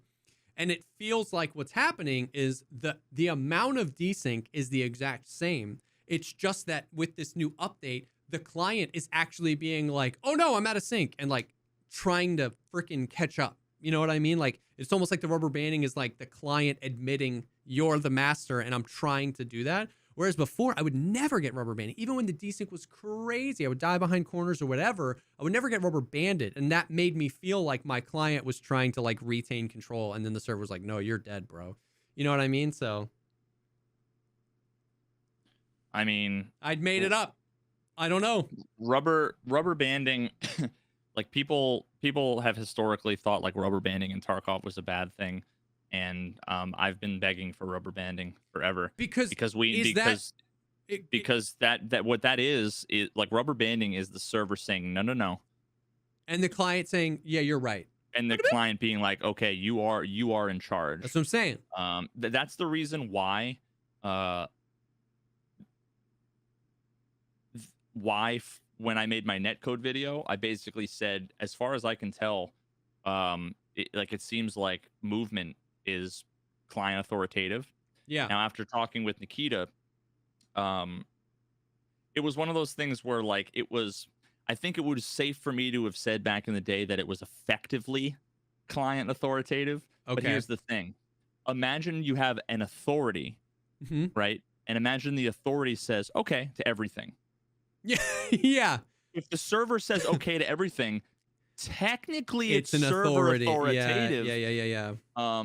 So it could that's have a good been analogy. for so long that, because Nikita had been denying it. It could be for so long that like the server just had no way. Yeah. It was technically server authoritative, but it wasn't doing its job as an authority.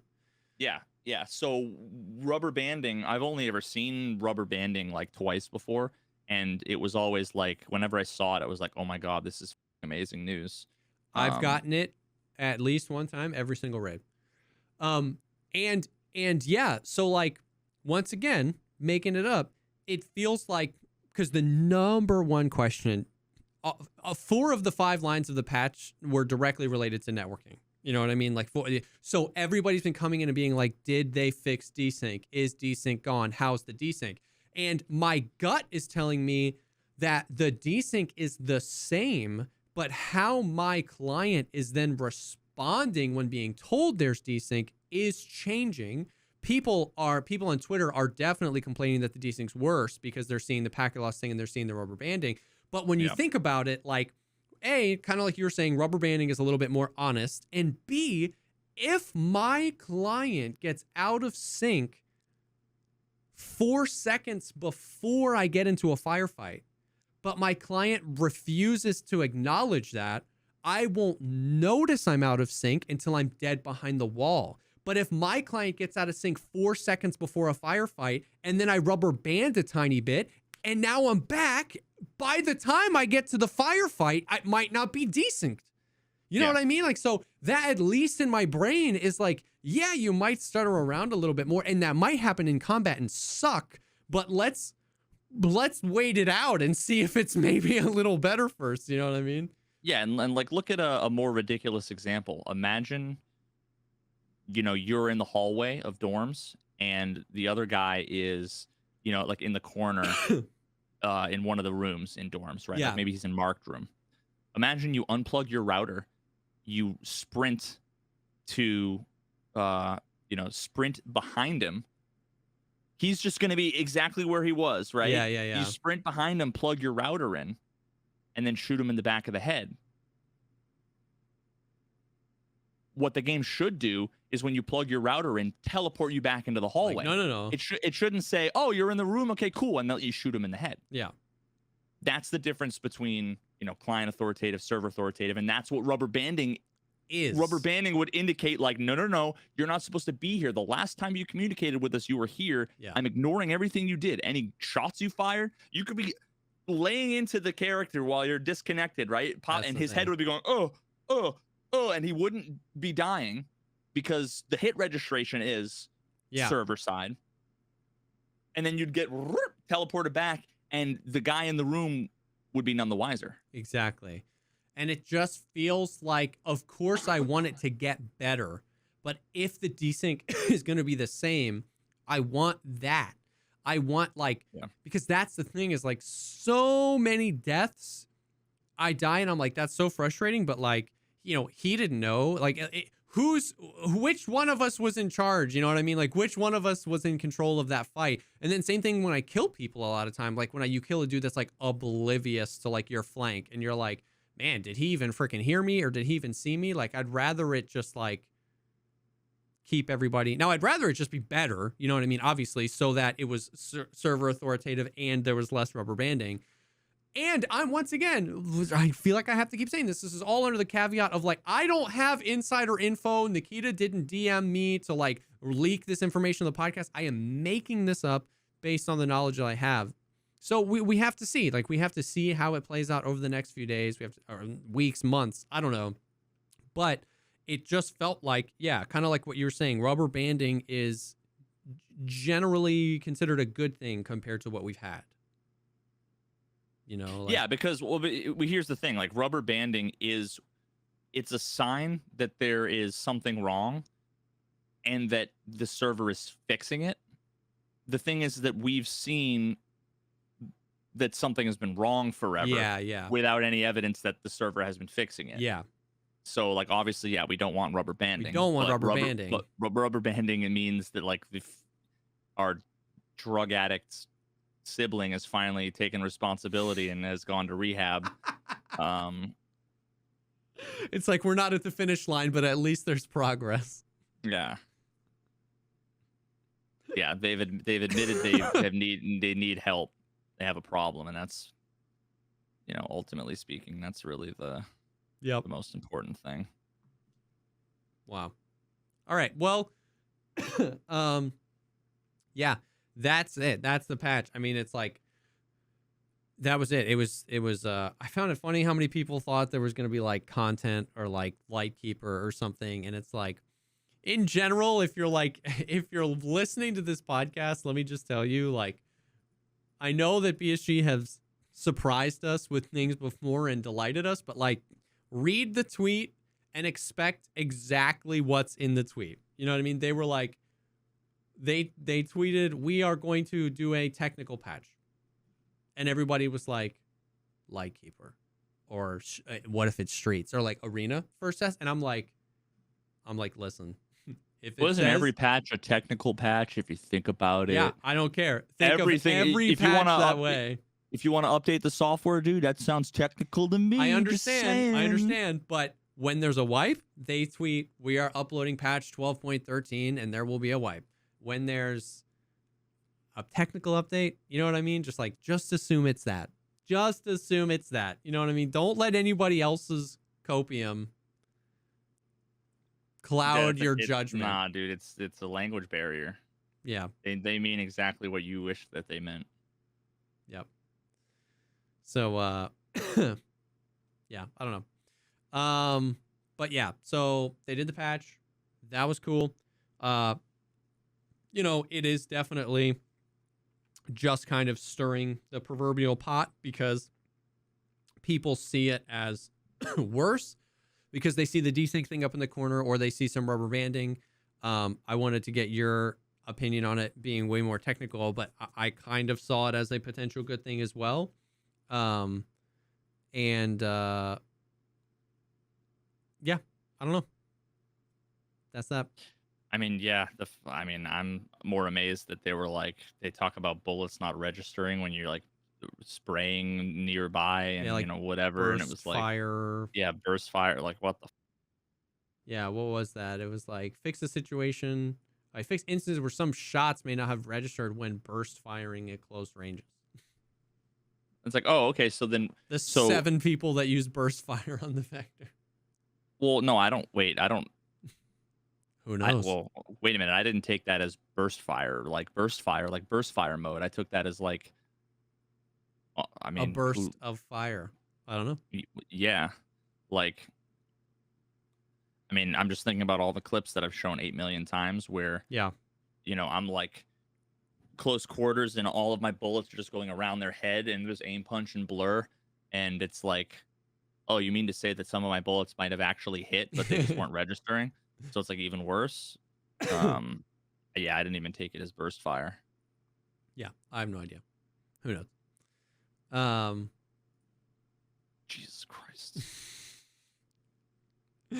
But yeah, hey, we got something. We got a patch. We'll see. I'm not a freaking network expert, so we'll just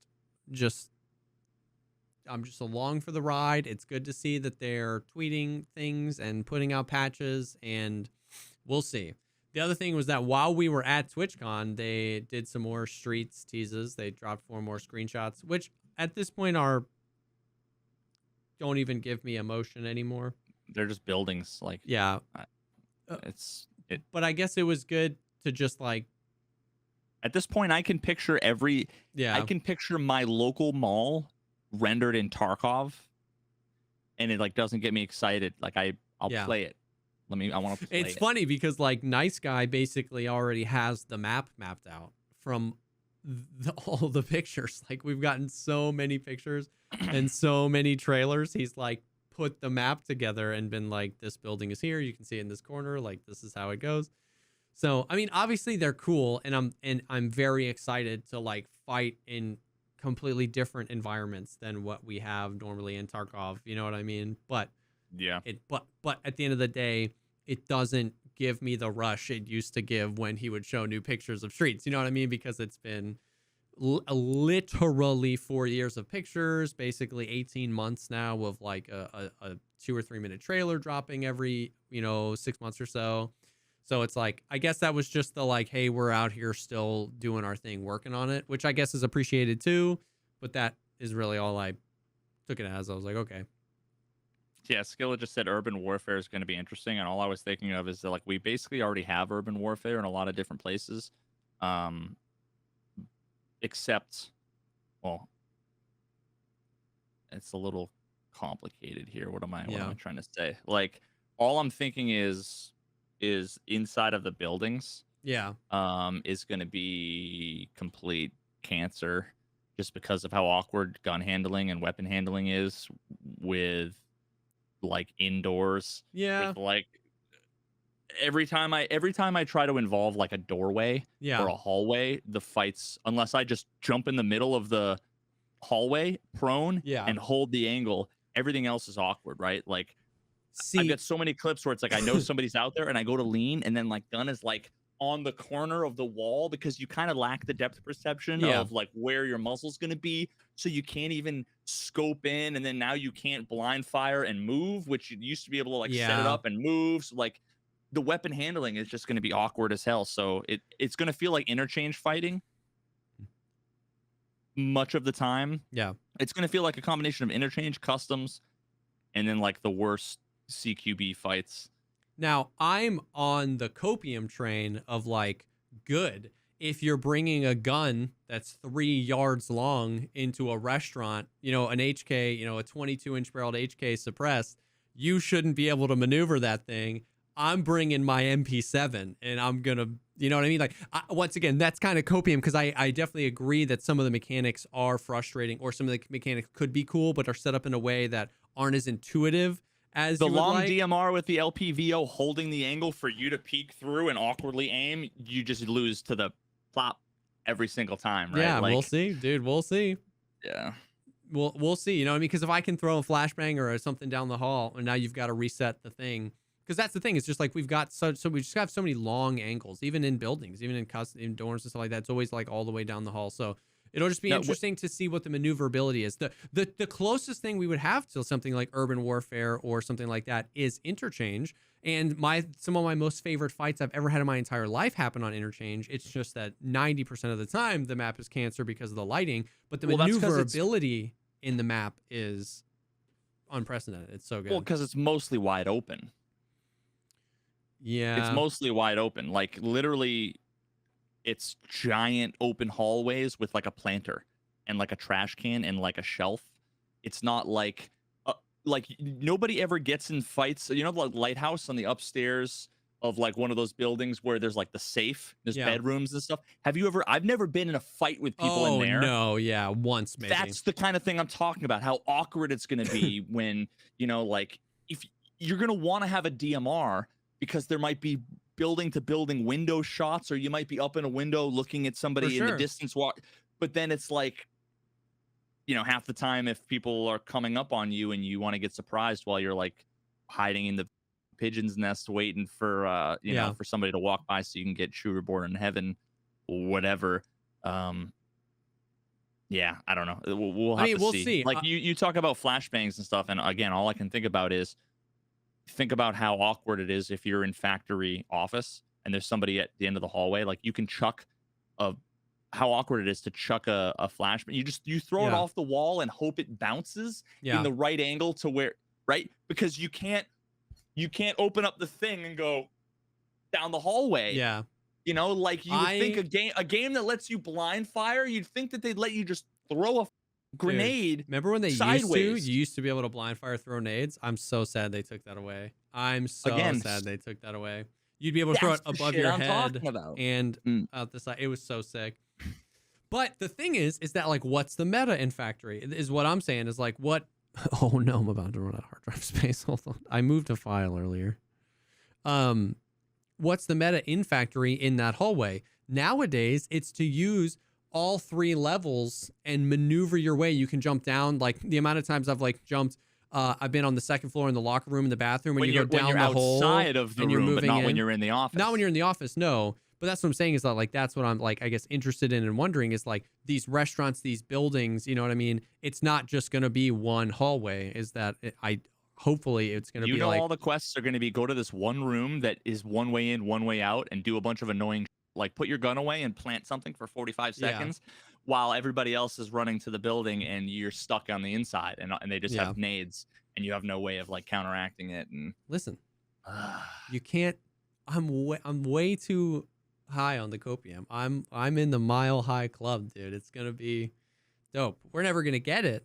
You know, I'm grown cynical as to when it's happening, but when it happens, it's gonna be incredible. You just can't convince me otherwise. And then we'll be on the podcast 30 episodes from now and I'll be like, dude, Streets sucks and I'm super sad, and you're gonna be like, yeah, I told you. No, and I'm probably gonna be like, oh no, dude, I don't know, it's fine. Yeah, It it's seems like, I fine. think it's pretty good. The higher you are, the harder you fall, dude. Yeah. But yeah, ultimately, I don't know. It was cool seeing some new pictures. I just we until we get it, I'm just disregarding everything. Now, speaking of pictures that we got, dude, somebody messaged me the other day, those interchange pictures, dude. Somebody was like, yo, I was poking around the wiki because I was just like looking at Tarkov stuff, and I found on interchange, I found the pictures that they posted just like those on Streets, just like those, like they post all these cool renders of Streets, and they did of Lighthouse. The renders of, oh yeah, and then Skillet just posted the clip in the chat, posted the renders of what interchange, 2 shots of interchange in idea. And I didn't send you the reference picture, but I took a reference picture of where I spawned. That was an online raid. It was broad daylight, no clouds, no shade, sun beaming down, and I recreated those pictures, dude. And it just made me so sad because they were so... Because the pictures are what I expected, but the renders were so good. It was like it was such natural light, and it was so much brighter, and there wasn't so much fog. Yeah, I mean, Brutal. it definitely looks. It's. Yeah. I mean, yeah. There's obviously. Brutal, dude. Yeah, there's something about when you look at the normal, the like current version versus the teasers that we got, where it's like there is more atmosphere, but it's like, do you want twice the atmosphere, but you only get 10% of like the realism and playability? Well, like, no, I'll take, yeah, like dial it back to half, and I'll take, a little bit less playability and a little bit less, well, that's the thing. It's almost like, it's like not even double the atmosphere. It's like 10x the atmosphere. It's like you can freaking taste the atmosphere. Like the first picture that I sent you, the top one with the one that's looking down the cash registers, like that to me looks like a mall with all the lights turned off, but big skylights in the middle of the day. Like it's dark in there, but you can see it's illuminated enough. The recreated picture is just like, it's just pitch black. It's dark for no reason. It's just pitch black dark, 4 inches from complete and utter illumination. And that, like, I mean, that's what I'm saying. It's just like, obviously I want it to be darker when the power's off, when the lights are off, than when they're on. Duh. But it's like, go anywhere in interchange and look up, and you're looking at a skylight as big as my home, as big as my house. Like, you know what I mean? It would on a sunny day, like it's looking, the lights are on. It's binary light. Yeah. If you look at that, if you look at the darker picture and then look over where like the little jungle gym is, when you're looking at the registers, you can see those lights are on.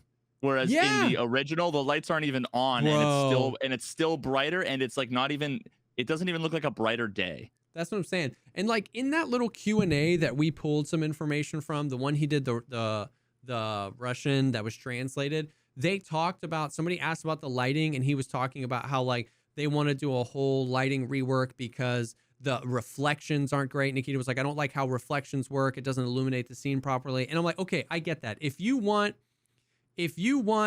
better lighting globally across Tarkov, I get that. But I'm like, that's worse than anywhere else.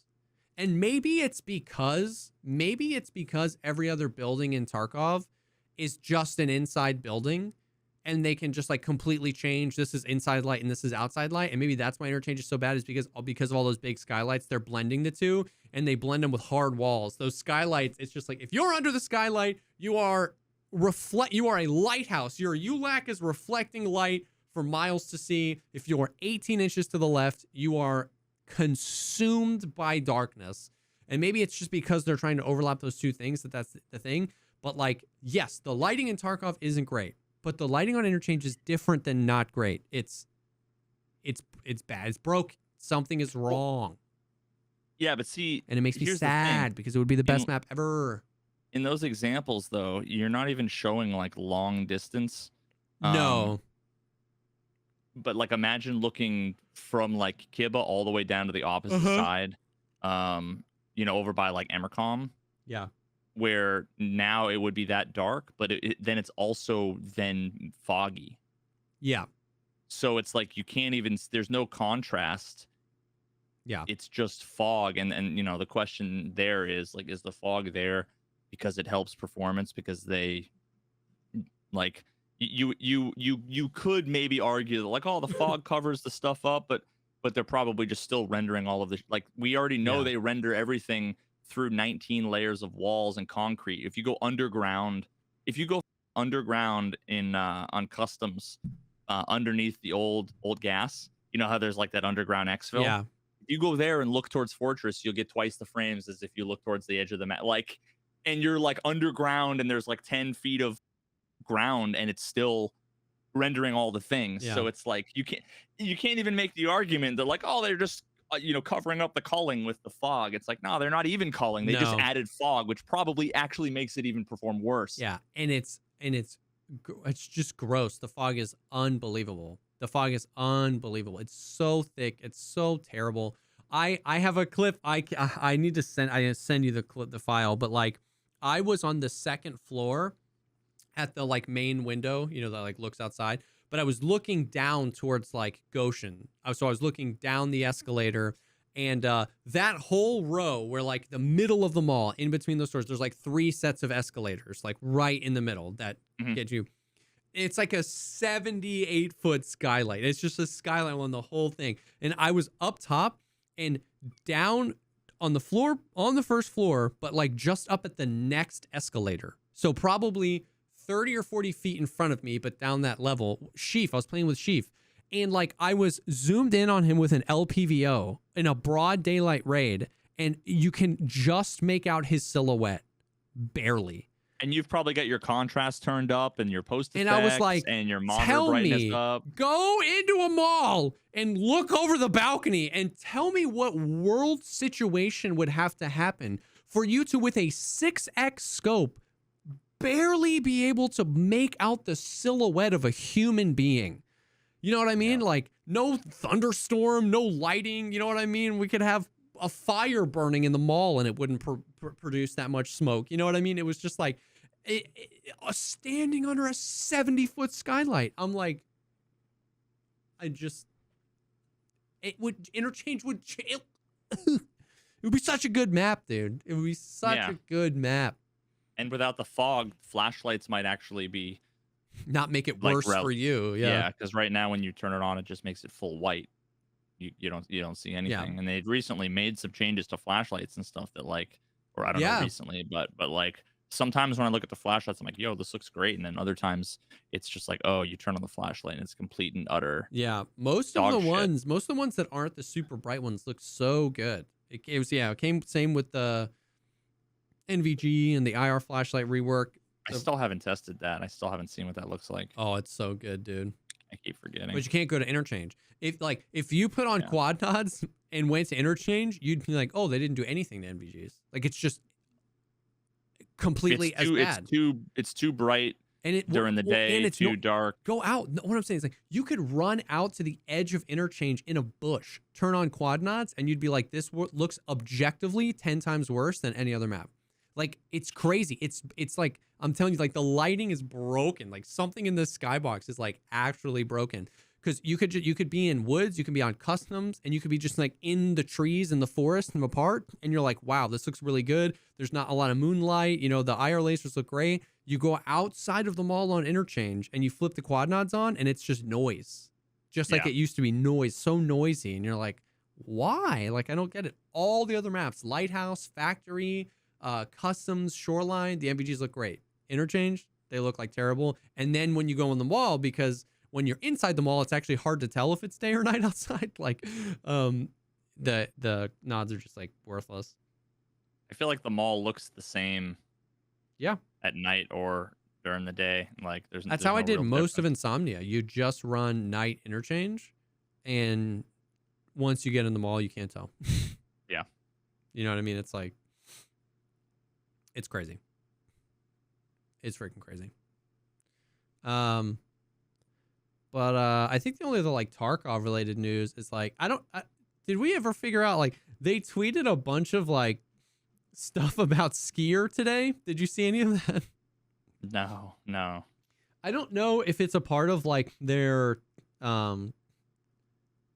cosplay competition. I don't even know if they're doing a cosplay competition, but somebody said that. But they posted like 5 or 6 IRL pictures of a dude dressed up as Skier and like 2 dudes in the back like loading a truck, like propane tanks and other stuff in the game. And then like that was spread across 3 different posts, and it was a bunch of like lore about Peacekeeper. Like he had connections with the customs service. Even before the conflict started, he was a smuggler trading in seized cargo. And it was just like, it like had no context. And I was like, is this just like lore Thursdays for Skier? Or is this like, does this mean something? It's kind of cool though. I mean, I don't know. Well, I'm sure Nice Guy has some like de-encrypted Morse code signal. Imagine they put Skier as the first in-raid trader. Skier makes it to the game before Lightkeeper. Like he's like on streets. Lightkeeper just never freaking comes. Can you imagine, dude? It would be bad. It would be bad. But yeah, I don't know. I just found that interesting. But yeah, I don't know. That's kind of it from the Tarky perspective of things. Yeah, I've got nothing else really, other than I had a few other fun tests for some. I tested whether or not you can shoot grenades either like on the ground or out of the sky, whether or not you can shoot through the Killa mask slit, which is something that both things I thought I knew, and I guess you'll just have to wait till the Science and Sus video to know the answers. I'm interested. Um, one other thing we can talk about super briefly is Call of Duty announced that, or Activision announced that for Warzone and maybe the multiplayer, you're gonna have to register a phone number, and not a VoIP phone number like Google phone number, but like a phone number that's registered with a major carrier in order to play, as an anti-cheat measure. I wonder if however you can sign up for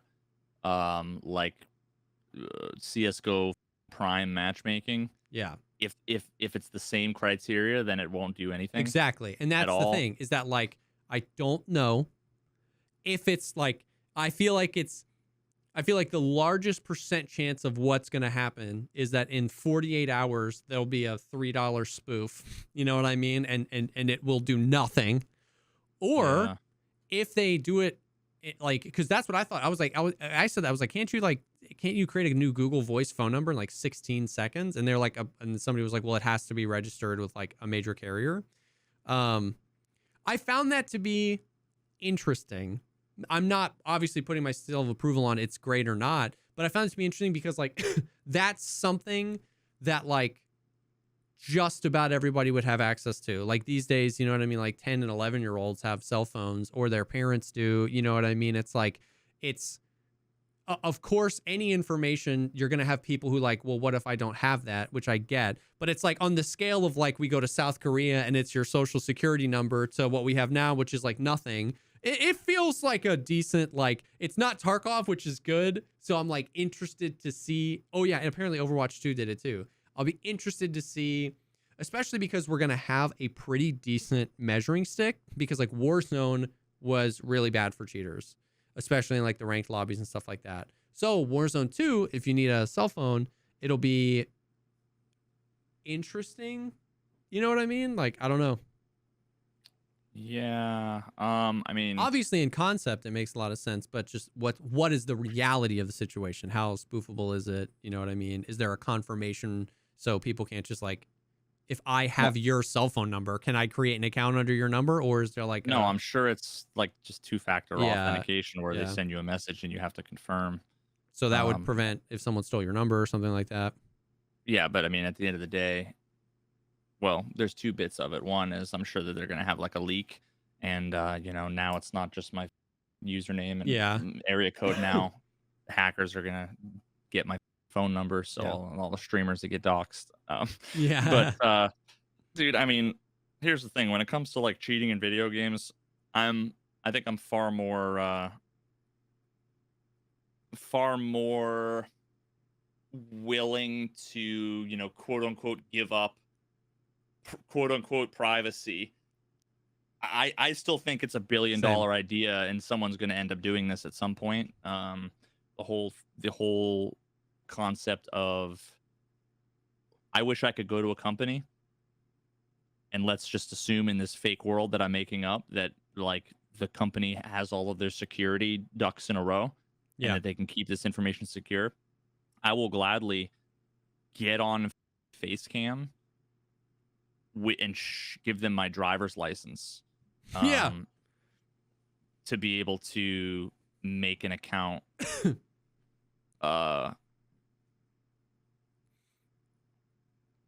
Yeah, like I would totally, because what that does is it gets past the issue of, if you can just make 1 million accounts, Yeah. then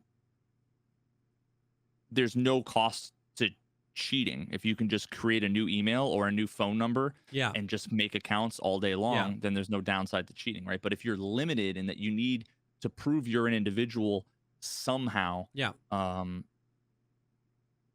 I mean that gets, goes a long way towards addressing at least some of the issues or concerns.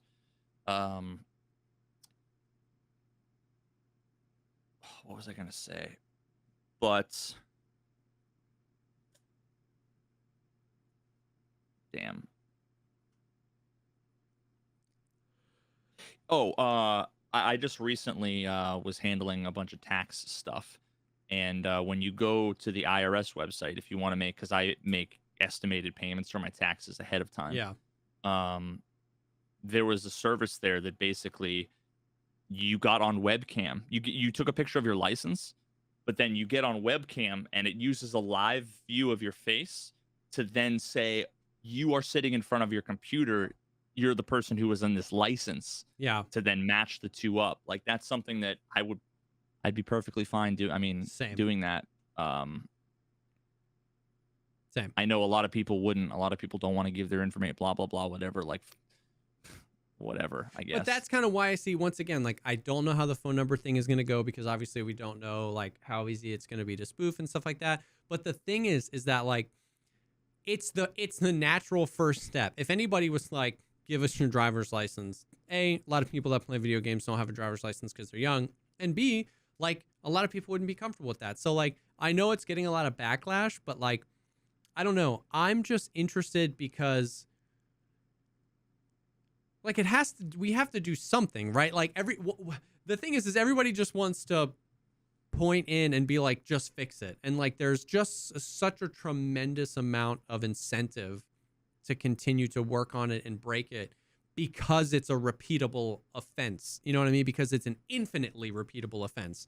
So it just feels like it's, once again, if somebody in the industry, if an anti-cheat in the industry was like flawless, and like Team freaking Fortress 2 never had hackers, even with 100,000 concurrent players, then I feel like we could look and we could be like, wow, you guys are really dropping the ball. Somebody's figured it out and you guys can't. But the fact that every anti-cheat ever is like, you know what I mean? Like, people cheat. I've seen people cheat in Valorant. I've seen people cheat in Tarkov. I've seen people cheat in, well, it's just like every single one. I feel like this isn't that out of control of a step to take in the direction of at least attempting to limit the reusability of the account, you know what I mean? Or the, like, being able to just like regenerate an infinite number of accounts. I don't know if it's going to work. Obviously, thank God that they're not doing it in Tarkov. Like if they were doing it, because then it would all we would hear about. You know what I mean? So like it'll just be interesting to see how it works in COD.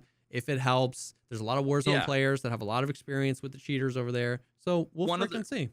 One other point that I wanted to make real quick on that whole thing was that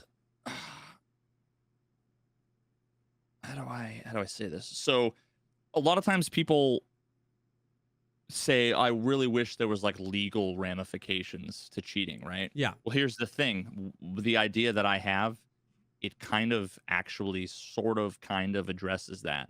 Because if you like to get around what I'm talking about essentially requires identity theft. Yeah.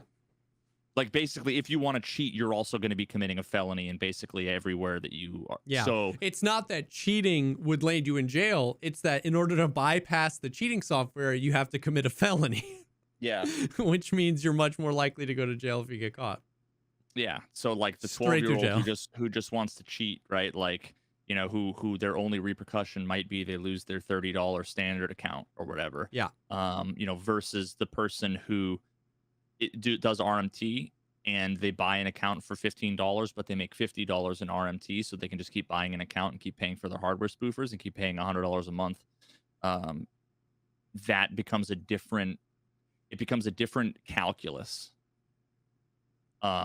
when you have to consider that what you're doing is breaking laws, right? Yeah. Like now it's a different conversation. Yeah. True. Somebody made a really good point in chat. People would be like, hell no, I'm not giving my information to VSG, and then go on TikTok. Yeah. With where they have their phone number so it can help all their contacts, and they have all their like. Yeah, and the Chinese government. Not my personal information, not my cell phone. No way. Yeah. And then it's like the algorithm watches you for 6,000 hours and literally knows you better than you know yourself. But God forbid your cell phone number. Yeah, no, and the Chinese government basically has said to any companies operating there that like feel free to take any of the you want. Yeah, all the data, like it's free. It's a funny point because like literally like if you Google like his TikTok stealing my data, like every respected person in the industry is like, delete that app from your phone. It's terrible. They're taking everything. And we're like, 1.5 billion downloads of the app. And then, you know what I mean? Activision's like, you got to register with your phone number. And they're like, my information? I don't trust you with that. It's just kind of funny. Yeah, and you think like, someone was saying, but you need a trusted company in the middle. And who is this? Valve? Well, no, Valve is not the middleman. Yeah. Valve is literally like they're the ones who are like running the servers, and you're like they are the client. Yeah. What I would want is someone whose literal job it is. Like if you think about Stripe. Yeah. The company Stripe. Yes. They are the ones that do like payment solutions, right? For all kinds of different just anything, any systems, right? Like apps, websites. Basically, they've made it their service, their value is it comes from the fact that they take the risk from the companies. Yeah. I want to be able to buy and sell things or be able to sell services or products to people over the internet. But I don't want to have to deal with the compliance and legal issues of storing credit card information, exactly, of encrypting and transferring that data. Like, no thanks. So Stripe does that, and you pay Stripe. So Stripe does that, and what the value that Stripe has is Stripe does all that. They handle everything for you, and then all you get is a token, and that token is essentially a receipt for a transaction. Yeah. And they'll handle the money going back and forth, and any of that data, it's all on Stripe. Stripe handles all of the CCI compliance or whatever the it is, and you don't have to handle storing that on your servers. Yeah. So I want a company that specializes in, we are going to be the ones where our focus is collecting this information, is storing it safely, is Yeah, encrypting it, is securing doing it. whatever. That's what we need. Yeah. Someone's, it's probably going to be a company like in the crypto space or something like that then ends up being like, all right, let's pivot and let's make something that like works for gamers or an anti-cheat or whatever. But ultimately, I think this is like the future. Yeah. It's like this. I mean, it literally was the future for credit card and payment processing as the age of the internet happened. Like, you know what I mean? Like at this point, Stripe probably, other than like Amazon, Stripe represents an insane amount of representation across online stores and stuff like that. And because the nature of their business, because their business is securely handling that data, all the money they make and the overhead is making sure it's secure. It's not getting more sales or whatever. I mean, obviously they're trying to sell their service, but like, you know what I mean? So yeah, I mean, that's interesting. I don't know. I agree. I'm not saying the world is a perfect place and nothing would ever happen. I'm just saying if you're the but my information or but who's the middleman guy, you kind of have to be that everywhere, right? Like if you're worried about who the middleman is between Activision and you with your cell phone number, have you ever asked who the middleman was with your credit card number or with your social security number when you put that in to get a plane ticket or like, have you ever asked who the middleman is? And if not, cool. Yeah, you already like anytime you've ever bought anything online, you've trusted some company with your credit card information. Yeah, you got Apple Pay or yeah, you gave them your credit card information. Like, yeah, it's just. So once again, I'm not. Yeah. That's not saying we should ignore it and look the other way completely. I acknowledge the world is a mess up place, and I acknowledge that companies that are literally built on security have gotten hacked, and that your information is your information. I'm just saying that, like, conveniently picking and choosing when it's a problem, and then with the other hand complaining that the anti-cheat doesn't work or something like that. It's just like, I'm not saying that this is going to be a good move for Activision. I'm saying it was like the most unique move I'd seen in a really long time. Yeah. You know what I mean? I don't know. Yeah. Yep. But anyways, that's about it. That's all the stuff going on in the world. I'm still exhausted, catching up from TwitchCon stuff. But yeah, we'll see how things go over the next few. I'd be interested to see if you do any testing. Maybe like try and grab some homies, like some of the mod peoples or some homies, and try and do some testings on like see if you can get the rubber banding. I did once again mostly duo, so maybe you weren't experiencing it because you were solo or something like that. But all day today I spent in offline, online co-ed, so presumably, and actually did the whole side stepping test to see the smoothness, and I didn't see any of the same. There was a couple of weird things, but I don't know. Interesting. So we'll see how that plays out, and we'll just see what happens over the next few weeks of Tarkov. We're getting close to Halloween, so I'm praying for a Halloween event. Give me the Cultists on Nighttime Factory again, please, Nikita. That was so much fun. But we'll see. But yeah, that's about it.